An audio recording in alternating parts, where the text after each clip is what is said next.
선생님 A 단계만 B 단계 뭐예요? A 단계 B 단계 해야죠. 자, 131쪽 피면 되겠다. 일단 이 단원의 주된 목표는 다양한 입체 도형의 건널비. 자, 건널비라 하면 예를 들어 그런 거예요. 어떤 구조물이 있을 때 거기다가 페인트를 칠했다라고 생각을 하면은 당연히 겉에 있는 면적이 넓으면 넓을수록 페인트를 많이 쓰겠지. 오케이? 그랬을 때 그 페인트를 칠해야 되는 면적이 내가 이 구조물을 바라봤을 때 얼마나 되는지를 좀 계산하는 거. 그걸 이제 한마디로 겉의 면적, 건널비라고 하고, 부피는 어떤 구조물이 안에가 텅텅 비어서 위가 뚜껑이 없고, 그럼 거기에다가 뭐 어떤 물을 붓는다고 했을 때 부피가 크면 클수록, 부피라는 단어 알죠? 부피가 크면 클수록 물을 많이 부으니까 더 많은 양의 물이 들어가고, 그 구조물은 어떻다고 볼 수 있어?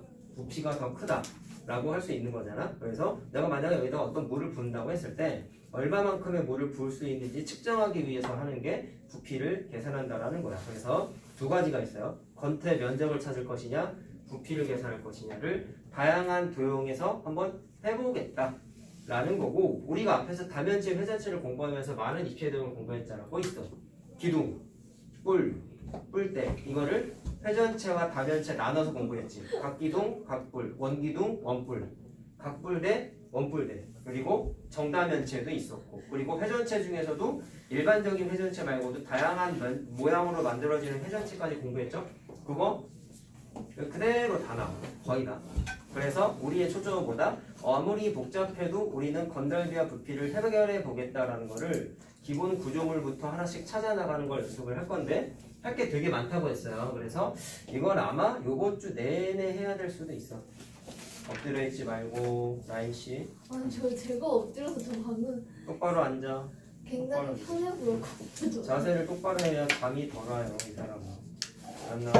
그리고 얘들아, 1학년께 냉정하게 얘기해서 니네가 수학을 잘하고 못하고를 떠나서 1학년 건 난이도가 어려운 게 없어. 그냥 공부를 평소에 감싸고 하는 애들이나 중간중간에 어려운 게 조금이라도 나오면 귀찮아서 안 하고 넘기고 그런 게 많이 있다 보니까 계속 얘기하잖아. 2학년 거 할 때 많은 지장이 생긴다고 했지. 근데 해야 될 얘기만 보면 막 수학적으로 막 값어치가 뛰어나고 우와 이거 진짜 위대하다 이런 거 하나도 없어. 내가 니네들한테 얘기하잖아. 쉬운 거 할 때 똑바른 습관으로 공부를 해야 2학년 거 하면 이제 점점 어렵단 말이야.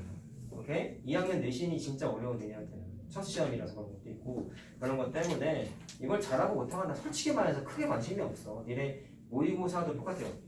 네, 모의고사도 잘 보고 못 보고 뭘 잘 보면 축하를 해주겠지만 못 봤다고 뭐라고 생각도 없고 항상 얘기하잖아. 준비 과정만 난 보고 싶은 거야. 알았지? 그러니까 그런 것만 좀 생각을 하고 잘 따라와 주시면 될 것 같아요. 일부러 니네한테 지금 자료 주는 거 보면 어려운 자료 준 적이 한 번도 없어. 시험기간 빼고. 시험기간에 봤을 때 시험지 되게 어려웠고 근데 시험기간에 얘기했지만 좀 심한 문제도 풀어보면서 아 내가 배운 내용을 이 문제에서 이렇게도 써먹을 수 있구나에 대한 뭐라고 할까? 좀 경험치를 쌓는 게 중요하니까 시험 대비 때는 한 거였고 평소에 선생님 나갈 때는 어려운 거 잘 안 시켜 일부러. 왜? 시험 대비 기간에 하면 되거든. 알겠죠? 그러니까 열심히만 해주면 내용적인 어려움 때문에 니네가 공부에 대해서 어려움을 호소할 일은 크게 없다라고 보시면 돼요. 자, 그럼 하나씩 얘기해 볼게. 아까 말한 대로 어떻게 한다 했어? 요 단어는 개념 영상 따로 안 할 거니까 칠판에다가 유형별로 개념 설명해 주는 거는 개념 노트에 쓰고 그 다음에 문제 풀어준 거는 우리 교재에다가 필기 잘하면 되겠습니다. 이해됐죠? 자, 그럼 첫 번째 유형 나오는 게 사실 다 집중 공략 이렇게 써있 개념 공략 써있는데 그냥 다 할 수 있어야 돼요. 왜냐? 뭐 어떤 모양의 도형이든지 간에 건널비와 부피를 싹 다 측정해 보겠다. 이게 목표이기 때문에 원래 예전에는 자 1번 유형이 건널비라고 나와 있잖아. 근데 뒤에 보면은 3번 유형에 보면 각기둥의 부피라고 나와 있어요. 자, 그래서 나는 이거를 한꺼번에 설명을 할게요. 자, 기둥 종류는 모양의 특징이 어땠죠? 밑면이 두 개가 있으면서 합동이었고 생긴 모양이 어땠죠? 기울어져 있지 않고 바닥으로부터 울곡이 쭉 솟아있는 말 그대로 건물에 박혀있는 기둥처럼 똑같이 생겼다고 얘기했었잖아. 그래서 기둥의 건널비와 부피는 기둥의 모양이 막 불특정하게 이상하게 생긴 도형이 아니기 때문에 제일 기본이 돼. 뭐 계산할 때? 건널비와 부피 계산할 때. 그래서 처음에 나와 있는 거야. 각기둥도 그렇고 원기둥도 그렇고. 자, 그런데 미리 얘기하자. 건널비와 부피 두 개 계산하는 게 목표라고 했죠? 여러분? 둘 중에 평균적으로 따져보면 니네가 분석하고 계산하기 까다로운 건 뭐냐면 건널비예요. 부피는 일반적으로 계산 과정이 복잡하지가 않아요. 근데 건널비는 도형의 모양이 조금이라도 어그러져 있으면 일일이 다 따져나가면서 풀어야 되다 보니까 좀 많이 귀찮아. 오케이? 예를 들면 849번은 기둥이 아니야. 그림만 보세요. 849번. 한쪽에 이렇게 네모나게 파여 있죠. 이렇게 파여 있으면 건널비 계산하거나 할 때 좀 불편한 구색이 좀 많이 있다라는 거죠. 자, 근데 설명은 이따가 해주고 일단 기본적인 얘기를 해보면 노트 필기할 때 네모 1번 이렇게 써놔야 알았죠? 자, 건널비랑 부피 같이 얘기할게요. 일단 여러분 건널비랑 부피 중에서 건널비를 계산할 때 항상 머릿속에 떠올라야 되는 건 뭐냐면 우리 앞에서 정답매체 같은 경우 전개도 같은 거 그림 있었던 거 기억나? 현서씨 잘 주무시네. 응? 얘기 안 하니까. 자, 그러면 저 뒤에 있는 애요. 현서는 여자 이름 아니에요? 그런데 색안경을 끼고 바라보는데 미안. 응? 째려본다. 자, 저 뒤에 있는 애가 현수라니까 지금 선생님이 장난치는 거야. 아 그래요? 몰랐어? 미안. 순진한 것들. 자, 건널비는 항상 기억해야 되는 게 뭐냐면 그 도형의 전개도를 이용해서 계산하게 돼 있어요. 자, 그러면 이 모양, 이 도형의 건널비 계산하세요 하면 니네가 머릿속에 뭐를 해야 되냐면 전개도를 원래대로만 하나씩 그려봐야 돼. 자, 그래서 거기 예제로 나와 있는 게 이거 무슨 기둥이야? 근데 이거 삼각기둥이죠. 6학년 때 했었는데요? 6학년 때 했다고 다 기억해요? 전 다 기억나요. 각기둥 부피를 했었구나. 자, 건널비, 물론 초등학교 6학년 때 하지 않니? 네 했어요. 근데 왜 또 해요? 근데 왜 또 해요? 그러게요. 했는데 왜 처음 배우는 거죠? 빌드업을 하는 거지. 그렇지. 정확한 얘기야. 이걸 이용해서 뭔가 새로운 걸 하겠지. 자, 그럼 전개도를 그리면 어떻게 그리냐면 합동의 밑면이 두 개가 있다 했잖아. 그 전개도를 먼저 그릴 때 옆면이 현재 그림은 몇 개 있어요? 세 개가 있죠. 세 개. 그 옆면을 하나, 둘, 뒤에 세 개 있는 거를 펼쳐서 그려요. 어떻게 해요? 전개도는 평면 도형화하는 거야.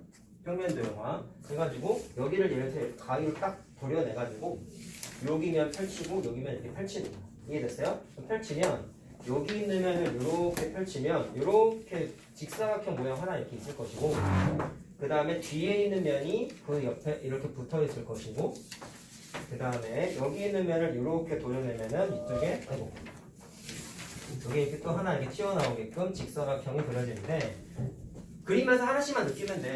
기둥 종류는 전개도 그리면 여러분 이게 지금 내가 뭐 그린 거야? 옆면을 세 개의 면이 있는데 그거를 펼쳤지. 펼쳤더니 하나, 둘, 세 개인 게 맞지만 펼치니까 결과적으로는 이거 세 개 합쳐서 무슨 모양이 된 거죠?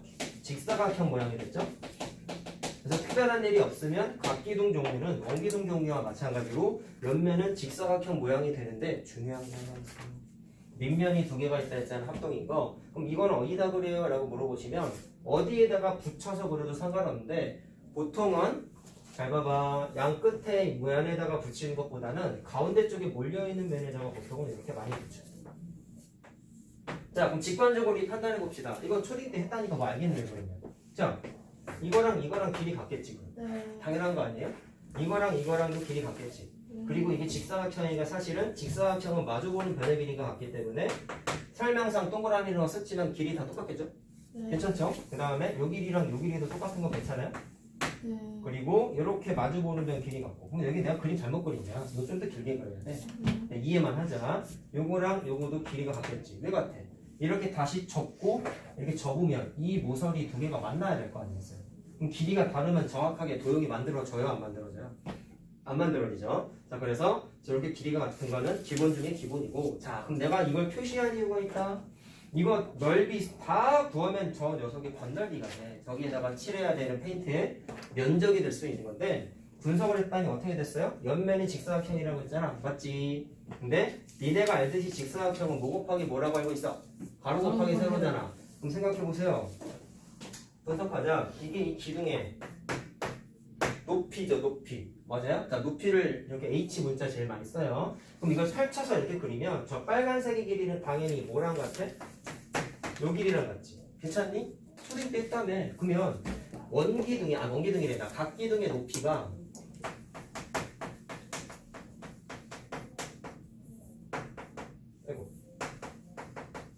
뭐랑 같은가요? 전개도에서 옆면에 직사각형이죠? 옆면에 세로랑 똑같이. 그리고 하나 더 중요한 게 있어. 가로의 길이를 알아야 옆면의 면적 3개를 다 구할 거 아니야. 그럼 이 파란색의 길이가 옆면의 가로의 길이잖아. 괜찮아요? 그랬을 때 이 파란색의 길이가 기존 도형에서 뭐랑 같냐? 이게 확인이 됐죠? 그렇지. 네, 그럴 수밖에 없어요. 왜냐면 X 표시한 거 이렇게 같고 동그라미 미친 거 이렇게 같으니까 파란색의 길이는 실제로 하나, 둘, 3개의 길이의 합으로 구성되어 있는데 이 3개 더한 게 밑면의 둘레랑 똑같죠? 구조상 그렇게 될 수밖에 없단 말이야. 자, 그래서 하나의 원리가 또 뭐가 만들어져? 밑면에 이건 초등학교 때 하나 이런 건데. 했어요. 근데 초등학교 때 뭐 초6때 했을 거야. 자, 밑면의 둘레가 뭐랑 같아? 옆면의 가로의 길이랑 같다.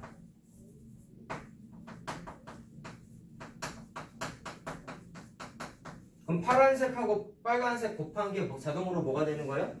직사각형, 정확히 옆넓이가 되는 거겠지. 자, 그럼 여기서 얻을 수 있는 결론은 빨간색과 파란색이고 원칙대로면 옆면이 3개니까 하나, 둘, 3개를 각각 구하는 게 맞는데 기둥 종류는 옆면이 펼쳐버리면 무조건 직사각형이 되다 보니까 이게 중요한 거야. 굳이 나눠서 계산할 필요가 없어. 그냥 한꺼번에 계산이 가능하다는 거. 자, 그 다음에 우리가 이미 앞단원에서 다면체 회전치 할 때 느낀 거지만 기둥 종류는 합동의 밑면이 몇 개 있다? 2개가 있기 때문에 이 녀석의 넓이는 보통 삼각형이니까 밑변 곱하기 높이 나누기 이해하면 되겠지? 그래서 밑면은 똑같은 게 2개 있으니까 밑넓이라고 할게요. 밑면의 넓이. 자, 밑넓이는 하나만 계산하는 게 아니라 곱하기 2에서 싹 다 더해주면은 결과적으로 옆넓이와 밑면 2개의 합으로 기둥의 면적을 싹 다 구할 수 있더라 라는 겁니다. 자, 그래서 거기 보면 이 책은 기둥의 건넓이 부피가 따로 나눠져 있어요. 3번 유형이 부피인데 자, 이게 1번이고 부피는 어떻게 계산하면 되는데? 자, 우리 직관적으로 판단을 한번 해봅시다. 우리 기본 도형 공부했을 때 점선면 공부한 거 기억나니 얘들아? 점이 모여서 선이 되고 선이 모여서 면이 되고 이런 거 공부한 거 기억나요? 기억나요? 그럼 면이 모이면 뭐가 될까요? 라고 보면은 쉽게 생각하면 돼.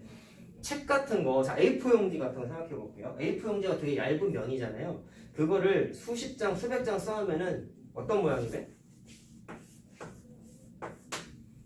이렇게 높이 쌓아보면은 수백 장씩 쌓으면은 마치 기둥 종류의 모양처럼 종이가 팍 쌓이지. 이해되니? 무슨 말 하는지? 근데 이걸 하나하나 끄집어내면은 한 장짜리 뭐야? A4 용지잖아. 근데 이것의 전체, 여기다가 만약에 물을 붓는다고 가정을 하면은 이 안에 부피가 얼마만큼인지 계산을 해야 될 거 아니야. 근데 지금 내가 말한 게 부피를 계산하기 위한 기본 아이디어다. 물론 부피도 초육도 했죠? 뭐 곱하기 뭐라고 공부했어? 밑넓이 곱하기 높이라고 아마 했을 거야. 근데 왜 그러는 건지만 다시 한번 얘기하겠다는 거야. 종이를 쌓았다는 것 자체가, 자, 이게 넓이가 얼마인지 계산할 수 있겠지. A4 용지가 언제 얼마, 가로의 길이, 세로의 길이가 얼마인지가 만약에 써있으면 그럼 똑같아요. 얘도 삼각형 모양의 종이가 있는데 삼각형이니까 이건 밑면이고 밑넓이잖아. 근데 이게 실제로 막 쌓여있는 거야. 근데 아까 말했지만 면이 모이면 부피가 생기는 공간이 되거든요. 오케이? 무슨 얘기면 이 구조물은 어떻게 생각할 수 있냐면 삼각형 종이가 있는데 그거를 다음과 같은 높이만큼 쌓아서 만들어지는 거라고 생각을 할 수 있고 그럼 이 안에 들어가는 부피가 어떻게 만들어지냐라고 물으시면 얘는 넓이를 갖는 개념인데 거기에 높이만큼 곱해버리면 자 우리 초등학교 때 이미 공부했을 거예요. 부피의 단위는 다 세제곱센티미터, 세제곱미터 막 이랬잖아. 왜 내 세제곱하는지는 알아? 왜 넓이는 제곱미터고 제곱센티미터인지는 알아? 네. 넓이 자체가 삼각형도 생각해보면 길이 곱하기 길이 나누기 2하잖아. 직사각형도 길이 곱하기 길이하고 맞아요? 마름모도 넓이 공식은 알아요? 네. 대각선 곱하기 대각선 나누기 2죠? 그럼 넓이 계산하는 거 기본적으로 길이를 2번 곱한단 말이야. 근데 길이의 단위가 센티미터, 미터인 건 니네가 알잖아. 맞니? 근데 2번 곱하면 센티미터도 2번 곱하단 거니까 이거를 제곱센티미터라고 이렇게 기호를 바꿔서 계산하게 돼 있어요.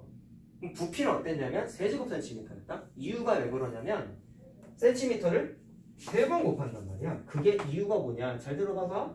밑넓이는 면적을 갖고 있는 거니까 당연히 변 곱하기 변을 한다고 아까 말씀드렸죠. 잘 봐라. 그러면 여기서 센치 2번 곱한 것만 톡 떼서 생각하면 이건 마치 뭐를 계산한 거냐면 밑넓이를 하나 계산한 거다라고 생각을 할 수가 있어. 근데 거기에다가 높이를 하나 더 곱했기 때문에 정확하게 길이를 한 번 더 곱했기 때문에 단위가 세제곱센티미터가 되는데 여기서 곱하는 길이가 여기에서는 어떤 의미를 갖는 거냐면 높이인데 높이도 엄연히 길이의 개념이 아니겠습니까? 저 건물은 높이가 몇백 미터야. 이렇게 미터, 킬로미터, 센치 단위로 이렇게 길이를 얘기하잖아. 그래서 여기 있는 센치 하나는 높이라고 생각을 할 수가 있고 이 둘을 곱했기 때문에 세제곱이 된 거란 말이야. 미터여도 똑같고 킬로미터여도 똑같습니다. 자, 그래서 내가 얘기하고 싶은 건 부피를 계산할 때 변을 기본적으로 3번을 곱하게 돼 있어. 근데 여기에서의 부피를 생각을 해보면 밑넓이 자체가 길이 2번 곱한 거고 높이에다가 길이 한 번 또 곱한 거니까 전체적으로는 길이를 한 번, 2번, 3번 곱한 게 되는 거지 여러분. 괜찮니? 자, 따라서 부피는 결과적으로는 뭐랑 곱한 거라고 생각할 수 있느냐? 밑넓이 곱하기 높이라고 이미 공부했고 좀 직관적인 판단은 왜 둘을 곱해야지만 부피예요? 밑넓이 이 삼각형 모양의 종이를 h라는 높이만큼 쌓았으면 그 넓이가 쌓아진 공간만큼이 부피가 되기 때문에 밑넓이에다가 높이를 곱하면 괄호 뭐가 되는 거야? 부피의 개념으로 바뀌니까 이 구조물 안에 들어갈 수 있는 물의 공간 즉 부피는 밑넓이에다가 반드시 뭐를 곱한다? 쌓여있는 높이만큼은 곱해주셔야 된다 라고 줄임 때 쓸 겁니다.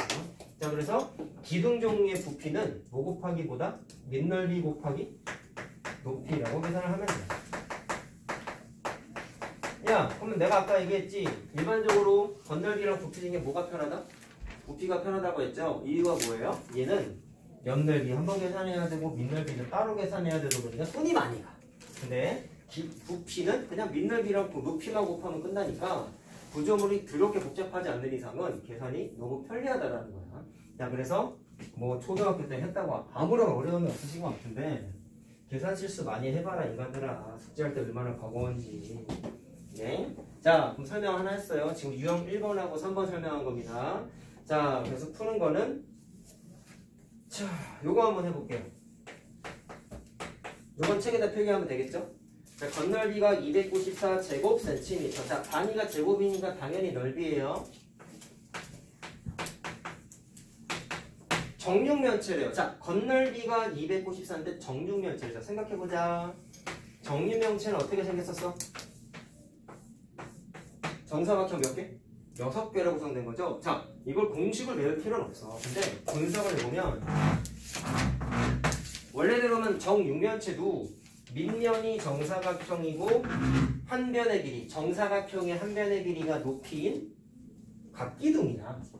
그래서 원칙은 이렇게 쪼개서 계산해야 돼. 어떻게? 옆넓이랑 밑넓이랑 나눠서 2번 구해야 되는데 정육면체는 계산하기 너무 좋은 게 특히 건넓이 계산할 때 똑같은 모양의 도형으로만 둘러싸여 있잖아요. 맞죠? 뭐가 6개야?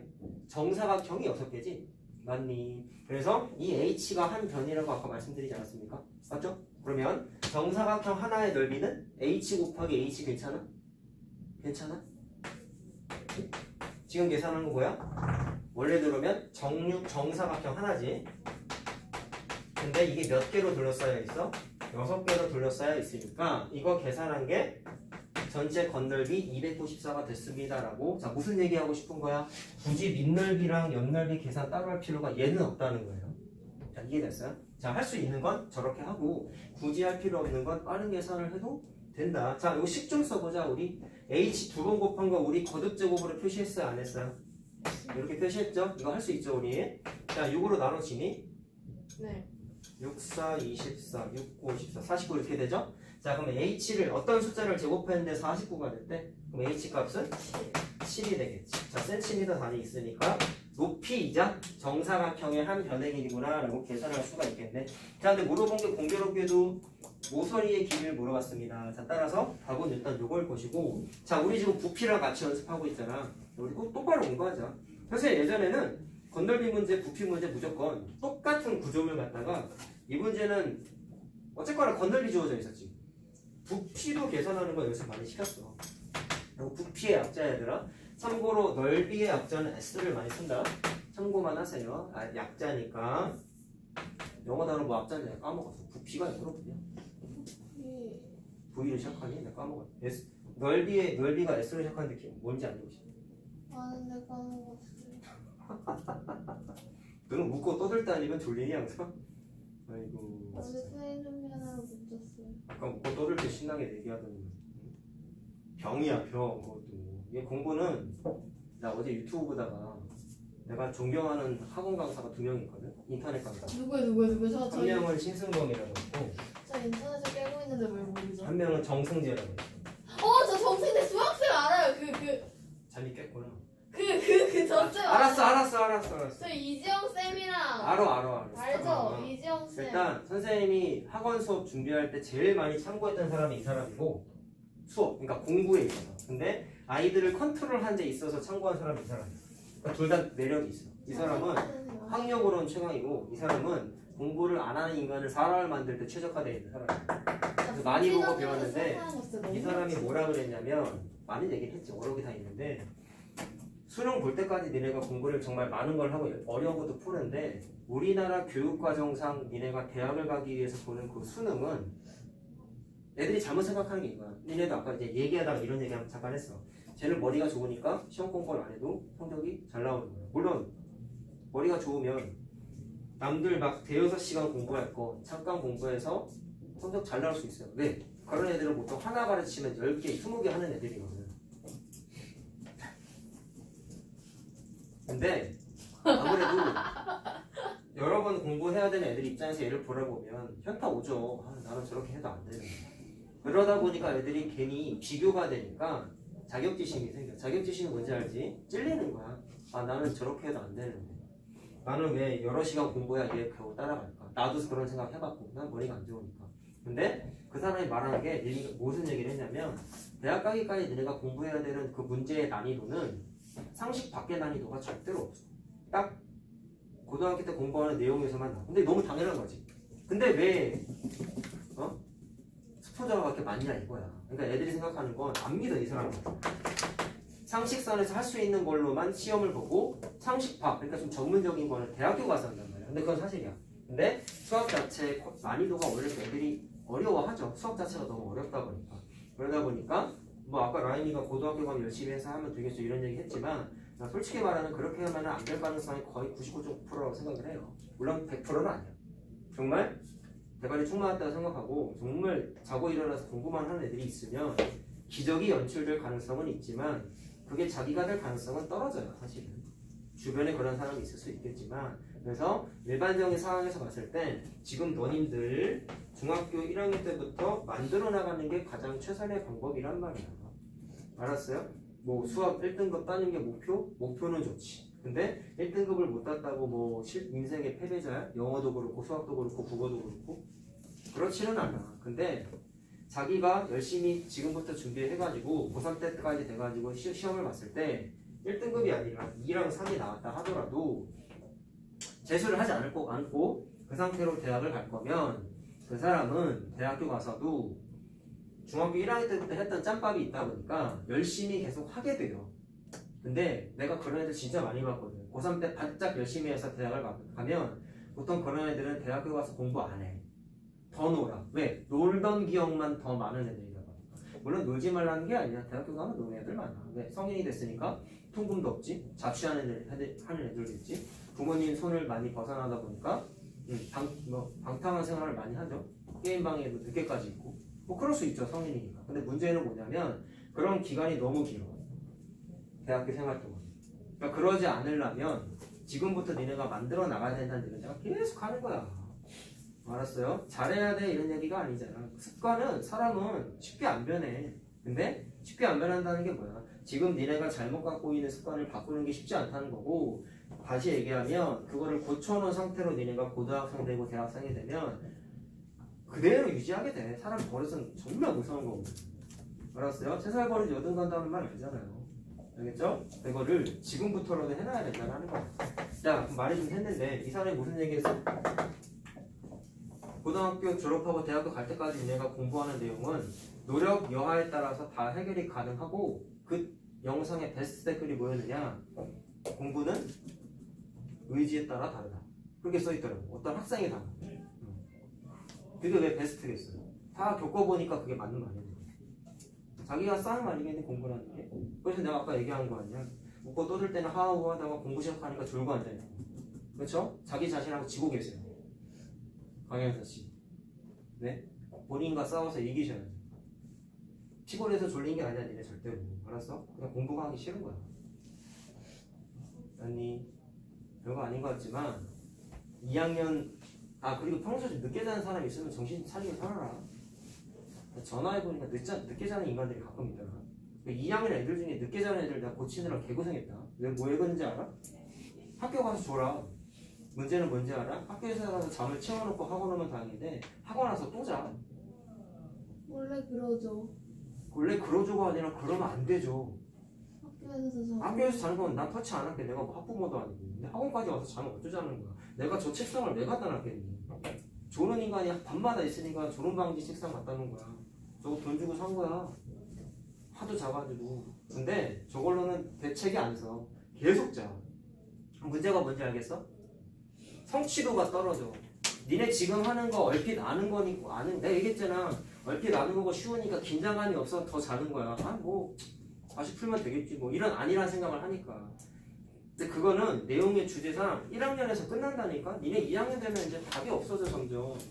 대표 문제부터 손을 못 댄다니까 심각하시면은. 그게 어떤 애들이 그래? 1학년 때 개판으로 하는 대명사적 개판이라는 거는. 알았지? 졸린 건 뭐라 안 하는데 내가 얘기했잖아. 졸리면 어떻게 하라 했어? 저기 가서 서 있던지 물 마시고 오던지 잠만 꾸벅꾸벅 자다가 쉬는 시간 되면 핸드폰 하고. 쉬는 시간 끝나면 또 귀신같이 잠 깨서 그때 잘해요. 그게 현재 2학년 자주 조는 애들의 특징이에요. 물론 걔네는 핸드폰 못하게 하지. 걔네 다 없어요. 학원 끝날 때까지 핸드폰 못 쓴다고 내가 얘기했지? 걔네는 여기다 내고 절대로 안 거든요. 그래서 쉬는 시간에 뭐해? 자.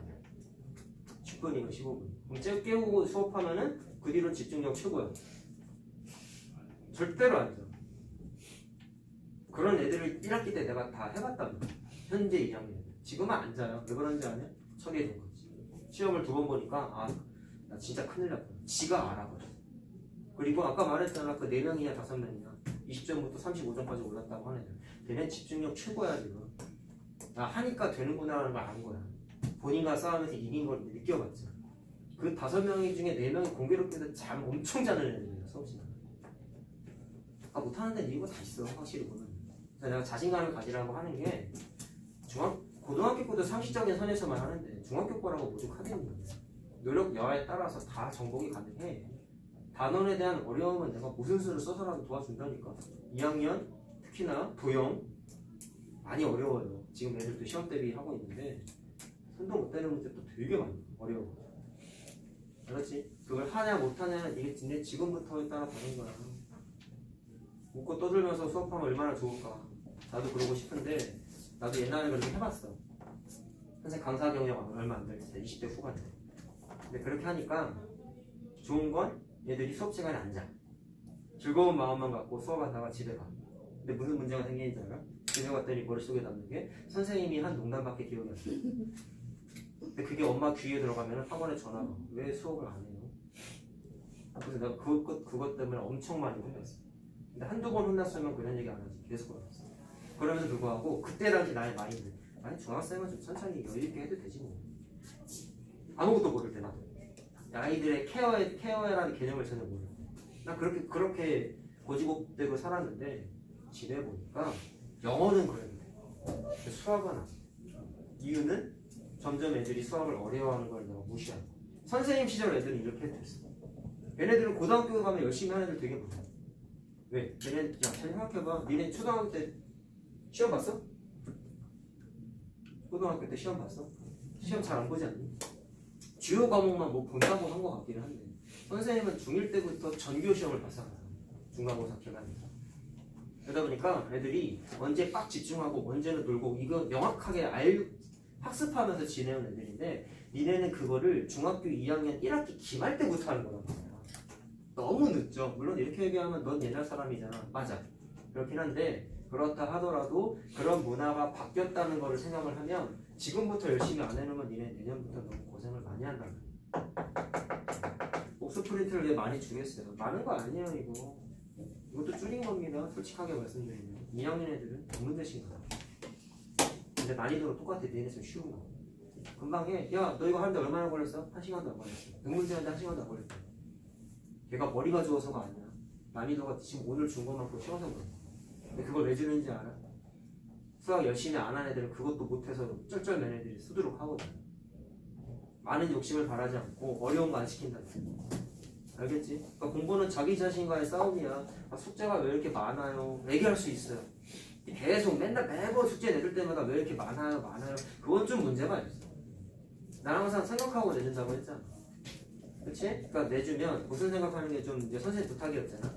무슨 생각하라 했지? 아 오늘은 숙제가 이만큼이니까 언제 얼만큼을 해놔야 되겠다라고 해서 머릿속으로 좀 생각 좀 하면서 집에 가라 그랬죠. 그냥 아무 생각 없이 집에 가면은 보통은 어때?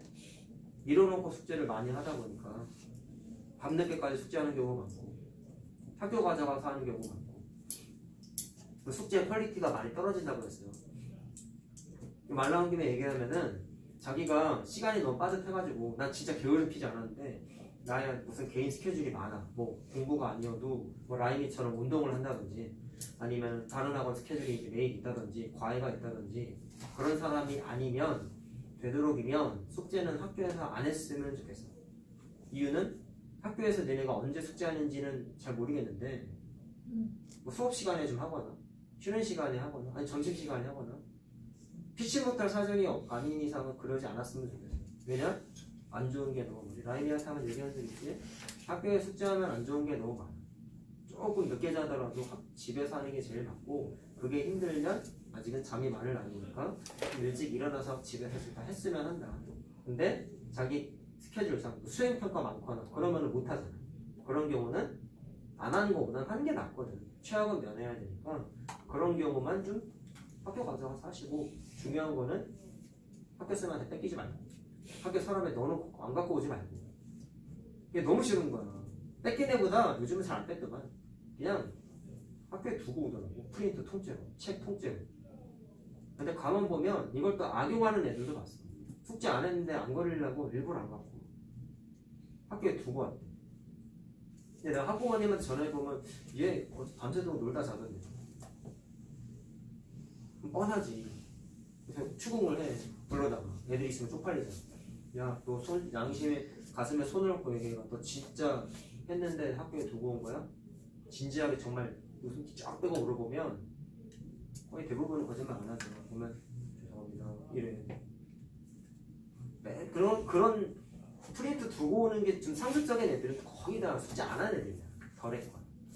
근데 유독 안 갖고 온 애들이 있어. 니네는 아직 그러진 않는데 그나마 다행인 거는 숙제 달성률이 높아요. 이건 칭찬을 좀 해주면 내가 여기 지금 7년째 8년째 하는데 1학년 수업 많이 해봤거든. 지금까지 받은 1학년 애들 중에 숙제 성취도는 제일 높아. 에? 못 믿겠지. 네. 1학년부터 숙제 안 하는 애들 나 많이 받아봤어. 근데 니네는 그러진 않아. 그러니까 그게 너무 고마워 일단. 에? 잘하고 못하고 나중 문제고 일단 기본 버릇은 잘 들려 있는 것 같아서 그나마 다행인데 이제 그게 밑바탕으로 커지면 되는 거야. 맞죠? 그리고 심지어 얘기했잖아. 오답노트 내는 것도 평균적으로 봤을 때 역대급이에요. 제일 잘해요. 물론 끝나자마자 내거나 모든 학생이 수업 전날 내지는 않지만 안 하는 비중이 많이 낮다는 거지. 해와서 나한테 보여준 경우도 있고. 안 하는 비중. 네, 절대 지분율이 당신한테 있고요. 안 하는 비중. 니네가 잘하고 있는 부분이 분명히 있어요. 내가 다른 1학년하고 지도를 해보니까 물론 좀 더 못하는 부분이 있기도 해. 근데 잘하는 부분을 좀 더 최대치로 끌어올려야 단점이 많이 상쇄돼요. 그래서 내가 오답노트 쓰는 부분 계속 칭찬도 하지만 계속 쓰라고 얘기하는 거야. 별거 아닌 것 같은데 그거 진짜 크다. 알았죠? 복습 제대로 안 돼 있으면 못해요. 무튼간에 지금 쉬운 거 할 때 잘 버릇 들여놓으라. 난 그걸 바라는 거지 당장은. 내년 3월부터는 이제 시험 공부를 해야 되니까 그쯤 돼서 이제 겨울방학 되죠. 그때는 이제 이것도 좀 해봐, 저것도 좀 해봐 많이 얘기를 할 거야. 미리 하나만 던져줄까? 숙제는 아니고 이거는 의무도 아니고 하고 싶은 사람만 하는 건데 방학 2달 동안에 1월 2월이죠. 맞죠? 2학년 1학기 거 진도를 이미 학원에서 나가고 있단 말이야. 자, 하나만 얘기해 볼게. 첫 단원, 두 번째 단원, 세 번째, 네 번째, 다섯 번째 단원이 있어. 2학년 1학기 거. 겨울방학 때 이거 다 나가요. 왜? 연장 수업을 하니까 그럴 거예요. 하고도 나와. 심지어 2학년 2학기 것도 2월 말쯤. 그럼 뭐를 니네한테 꼭 해가 아니라 했으면 좋겠다가 뭐냐면 학원을 이제 어릴 때부터 다닌 사람도 있을 텐데 학원에서 푸는 문제집 외에 자기가 혹시 문제집 따로 사서 풀어본 사람이 있으면 잘하고 있는 거고 안 해봤다면 이번 방학부터 방학 때 해보세요. 그럼 무슨 얘기냐? 우리 학원 교재는 라이트센이죠. 문제집을 하나 자기가 2학년 1학기 거를 마음의 준비를 하고 있어. 사서 학원 교재 말고 딴 거. 선생님 뭐 사야 될지 모르겠어요. 추천해주세요. 라고 하면은 추천을 해줄게. 유형서 하나 사서 학원에서 1단원이 끝났다. 그럼 그거 집에서 자기가 혼자 푸세요. 자기 주도 학습. 2단원 학원에서 끝났다. 그럼 자기가 푸세요. 교육과정은 어쨌든 모든 문제집이 다 똑같으니까 추천이야. 안 하면 혼내겠어요가 아니야. 근데 작년에 2학년 예비 중인 애들 이거 시켜봤더니 똑같아. 이거는 왜 얘기하겠냐. 하라고 하니까 이제 2학년이니까 뭐라도 해야 될 것 같으니까 귀신같이 문제집은 다 사. 안 산 사람이 한 명도 없어. 근데 푼 사람과 안 푼 사람이 분명하게 나눠지지. 그럼 뻔할 뻔지 아니냐? 이거를 밀리지 않고 이걸 밀리지 않고 쟤도 했어. 쟤도 2학년 1학기 때 했어. 쟤도 했어. 쟤도 늘었어. 그냥 2학년 1학기 거 상관 다 샀는데 밀리지 않고 다 풀어서 나한테 낸 애들도 있어. 인증샷이지. 풀어서 낸 애들은 첫 시험 다 잘 봤어요. 망친 사람 85점. 기말고사. 그 아까 말한 5명 있지? 50점대 나왔다는 애들 있잖아. 걔는 안 풀었어. 다 못하는 데는 이유가 있는 거라니까. 근데 생각해봐. 이걸 풀어서 만약에 나한테 갖고 올 이유까지는 없고 양심적으로 풀어서 2월 말까지 마무리를 했으면 니네 학교에서 한 학년에 한 300명 있냐 대충? 학교마다 다르지. 300명이래 치죠. 300명 중에 겨울방학 동안 첫 번째 학원에 4시간 주 12시간 틀어박혀서 공부하는 사람 비중이 얼마나 될까? 별로 없어요. 두 번째, 자기가 혼자 문제집을 또 사서 밀리지 않고 학원에서 진도한 거 맞춰서 자기가 혼자 문제 풀이하고 오답 노트까지는 필요 없겠으나 오답 수정하는 것까지 싹 다 해가지고 2월 말까지 마무리한 사람이 전교생 중에 몇 명이나 될까? 1명? 없어. 거의 없다고 봐. 많아야 정말 많아야 20명 미만이야. 그 중에 한 명이 자기가 된다고 생각해봐. 그럼 일단 나중에 시험을 봤을 때 100점을 만난 보장은 없으나 학습량에 있어서는 타의 추정을 불허하는 거지. 이론상 너무 완벽하지 않니? 이론상이지. 근데 실제로 검증이 된 거야. 이거 내가 몇 회째 시키고 있어. 겨울방학 때. 기니까. 시간 많으니까. 아까 설미가 말한 게 맞는 얘기야. 겨울방학 때 시간 남아 돌아. 이번 마지막에 이제 뭐 3월 되면 이제 2학년이고 그때 놀 시간 없으니까 겨울방학 때 놀아야죠. 근데 겨울방학이 2달이나요? 예. 예전과 다르게 겨울방학, 봄방학 개념도 없어져서 그냥 종업식 하는 순간 계속 방학이에요. 세 달은 돼야지 그거밖에 안 돼요. 중간에 쉰다고? 아니 학교 간다고? 중간에 일주일 동안 학교 보고 수능 그런 게 있었어요. 그거 다 없어졌는데? 그래요?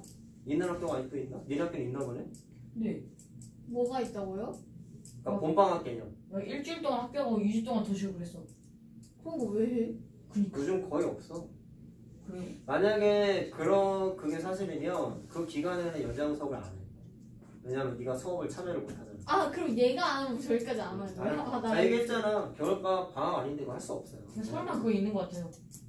내가 한번 알아볼게. 신기해지니까 가끔 있을 수 있어. 어쨌든 거의 대부분의 학교는 쭉 방학이야.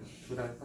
꽉 찬 2달은 아니고 1월 초부터니까 거의 7주에서 8주 정도. 그럼 그때 가능해. 학원진도 맞춰서 그냥 쭉 풀면 돼. 그래서 모범사례 얘기해줄게. 밀리지 않고 푼 애들 어떻게 했느냐. 우리 지금 단원별로 순서대로 나가고 있죠. 다른 문제집도 순서 똑같거든. 예를 들어서 1학년 2학기 걸로 얘기해줄게. 지금 건널기 하고 있지. 하고 있지. 이걸 만약에 유형 5번까지 숙제를 내줬다. 그러면 그 친구는 숙제 내준 거 풀고 그 문제집도 그냥 같이 풀었어. 2배로 푼 거지. 2배. 물론 어려운 거는 여기 어려웠던 그 문제집도 어려운 거지. 똑같은 거 많이 있으니까. 비슷한 거. 그럼 하고 나서 고쳤을 거야. 그럼 집에 가서 그 문제집 또 고치는 거. 그럼 자연스럽게 어떻게 돼? 복습. 자연스럽게. 오답 노트 2권 쓰는 거야. 장난 아니야 그렇게 하면은. 수학 실력 끌어올리는 비결이 뭔지 아니?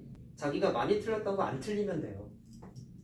공부 잘 안 되는 애들 특징이 재질문이 엄청 많아. 똑같은 거. 귀신같이 나 그거 기억 다 하거든. 너 저번에 시험 대비할 때 몰랐잖아. 또 모르네? 자기 기억이 안 나. 그런 그랬어요. 근데 진짜 공통점 중에 하나야.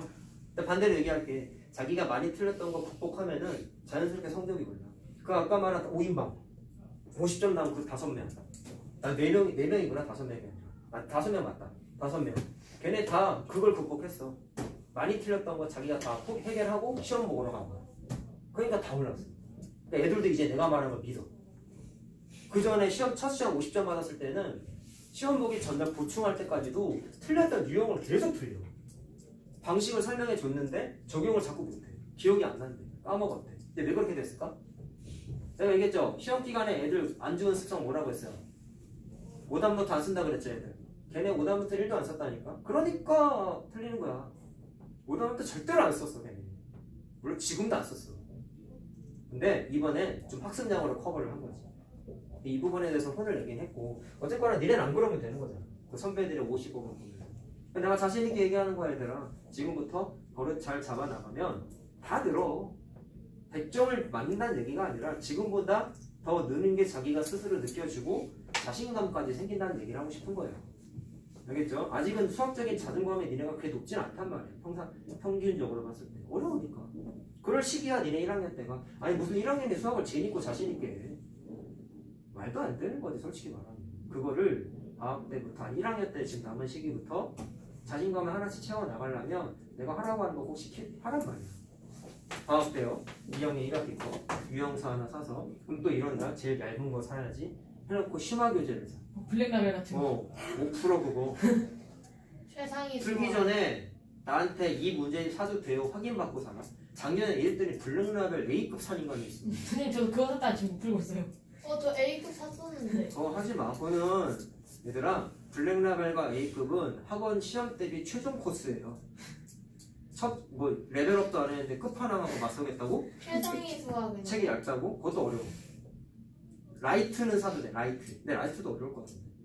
라이트는 비벼볼만해. 쟤는 비 같은 최상위 수학 빨간색 글씨로 된 게 있어요. 뭔지 아니? 저 그거 풀어봤어요. 그거 어려워요. 초등학교 그리고 개인적으로 난 그 문제집을 별로 좋아하지 않아.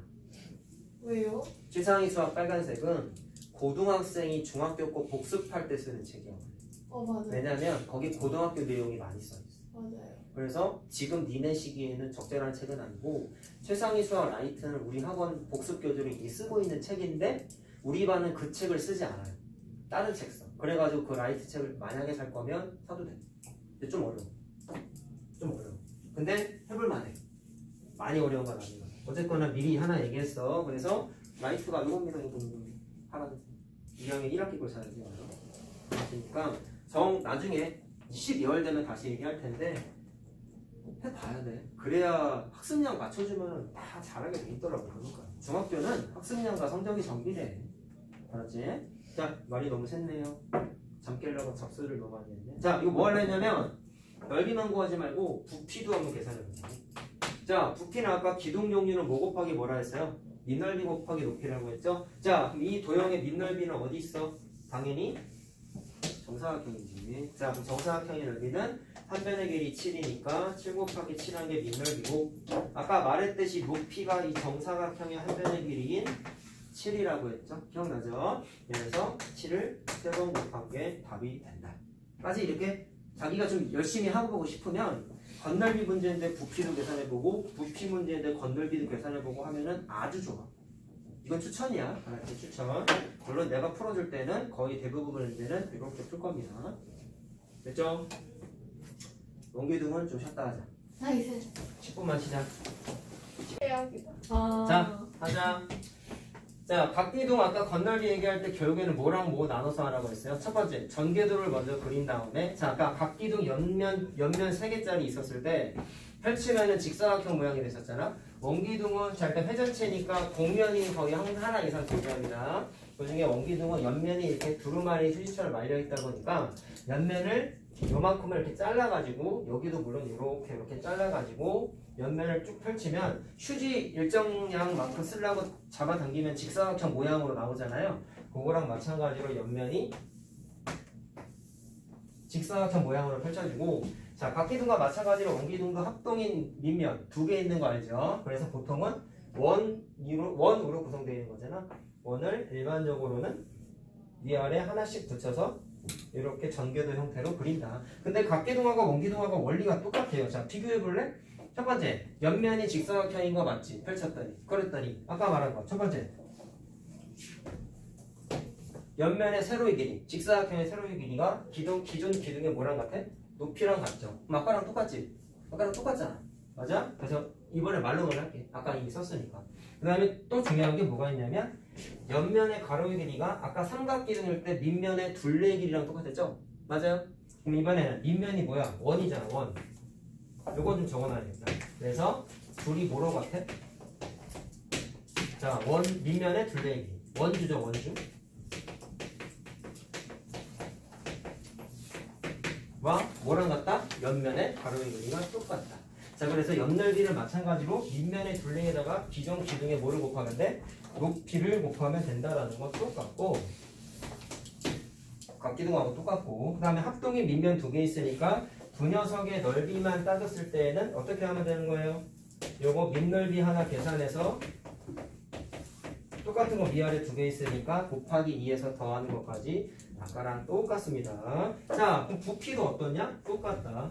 각기둥의 부피는 뭐랑 뭐를 곱한다 그래서 결과적으로 밑넓이에다가 그 종이가 쌓여있는 높이만큼만 곱하면 되는데, 그럼 원기둥은 뭐가 쌓여있다고 보면 돼? 원 모양의 종이가 빨간색 높이만큼 쌓여있고 그 쌓여있는 높이만큼 부피가 차지하기 때문에 얘도 마찬가지로 뭐랑 뭐랑 곱하면 되는 거야? 밑넓이에다가 높이를 곱하면,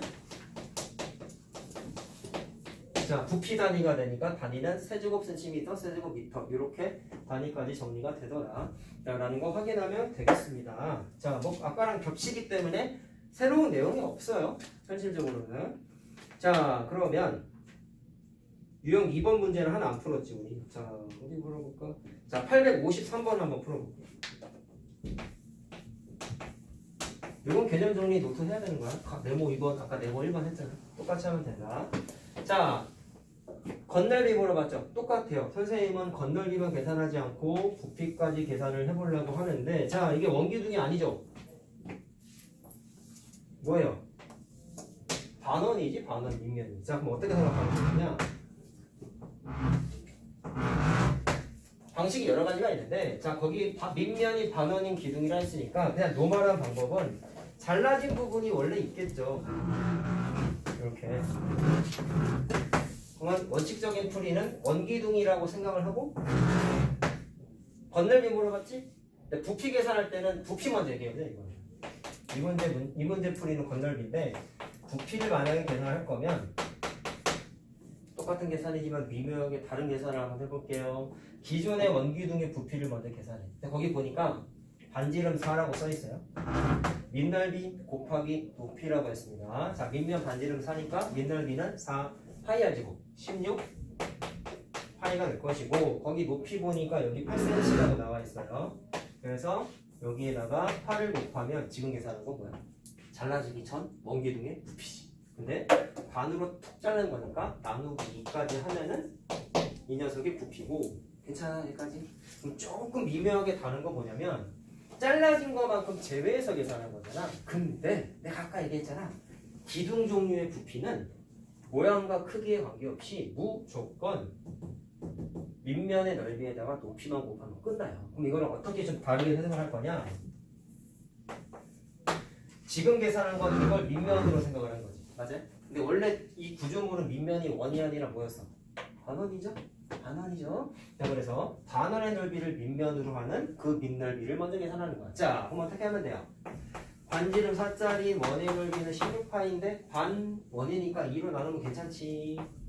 그럼 이번에는 뭐를 밑면으로 생각한 거야? 이거를 밑면으로 생각을 하고 계산을 한 거지. 아이디어 얘기한 거야. 자, 똑같은 모양의 반원 모양의 종이를 8cm 높이만큼 쌓은 거잖아. 그래서 여기에다가 8을 곱하면 그냥 답이 나오더라. 이렇게 봐도 돼. 그럼 어떤 시선이에요? 기존 잘라지기 전에 부피를 먼저 싹 계산한 다음에 나누기 1을 해서 내가 원하는 부피를 찾아도 되고, 또는 그냥 반원 자체가 8cm 높이만큼 차였으니까 밑넓이 곱하기 높이를 바로 시전해서 계산해도 되고, 너 하고 싶은 대로 하셔도 돼요. 알겠죠? 무슨 말 하는지. 근데 좀 내 취향은 이거 좀 더 선호하겠죠. 이것보다. 자, 뭐 둘 다 아무거나 상관없습니다. 자, 그럼 이 문제 풀이를 하자. 건널비는 계산이 세상 귀찮다고 했는데요. 자, 얘도 봐봐. 잘라졌잖아. 그러면 잘라졌기 때문에 이 노란색 이거 직사각형이겠죠? 자, 저번에 우리 회전책 때 한 거랑 지금 잘라진 건 어떻게 자른 거야? 이렇게. 회전축을 포함한 평면으로 자른 거죠. 이렇게요.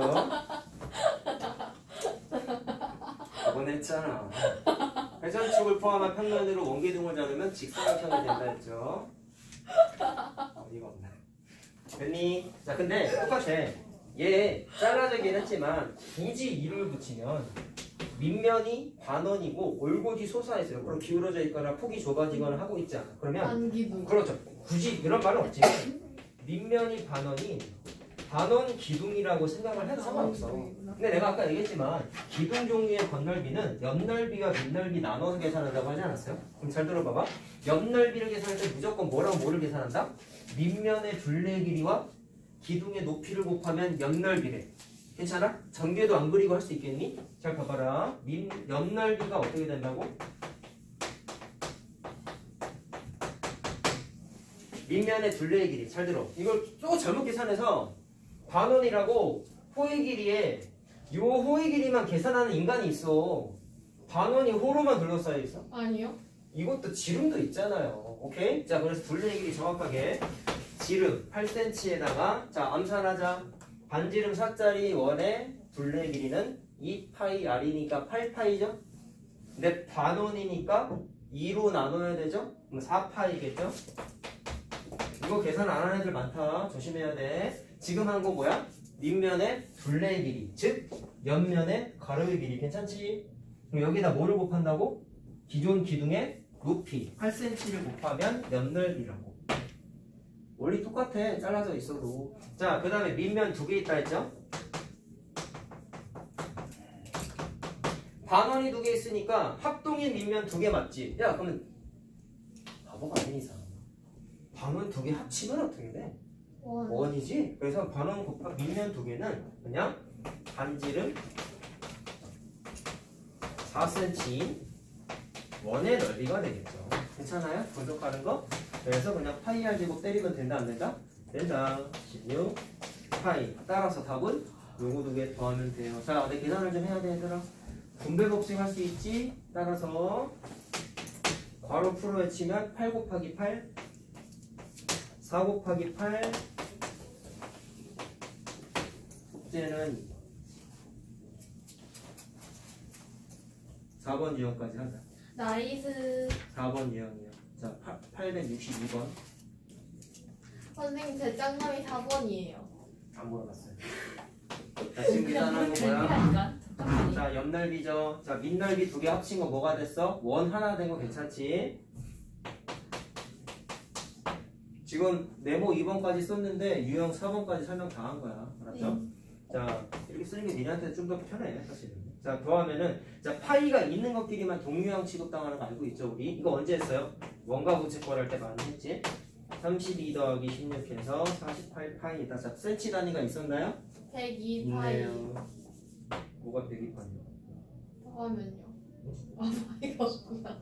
파이 없다니까요. 바로 쳐야 돼, 그리고 원래대로면. 자, 제곱 센치. 아, 그런데? 자, 답은 4번에 있네.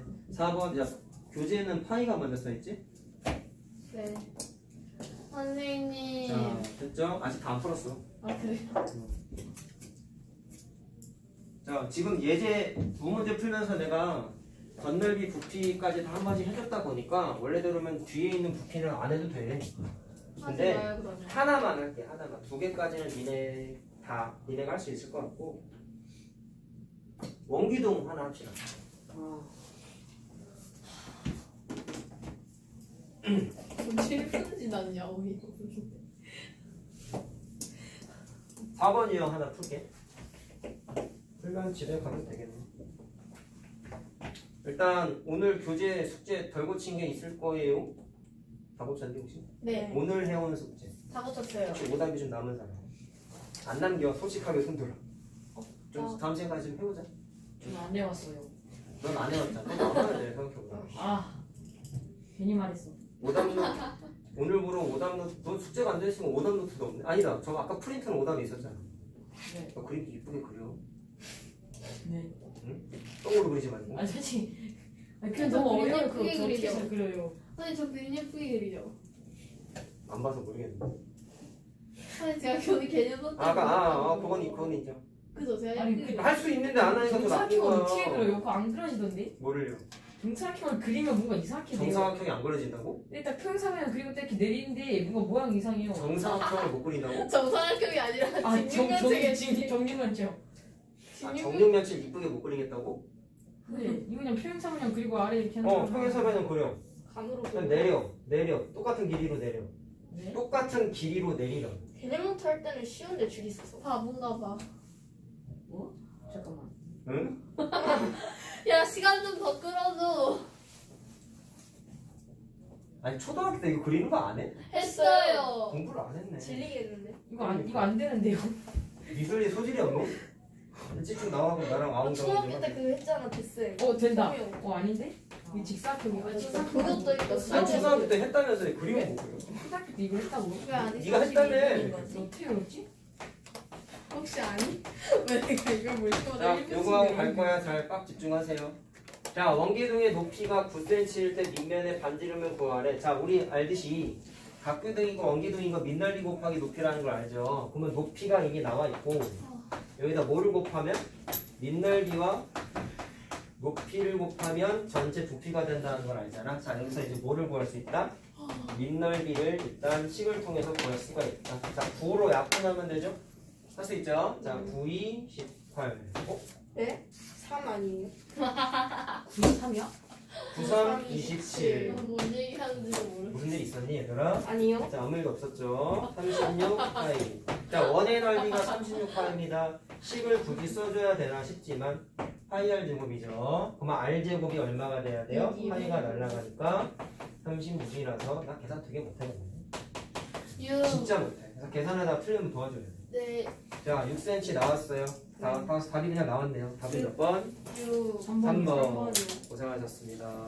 나이.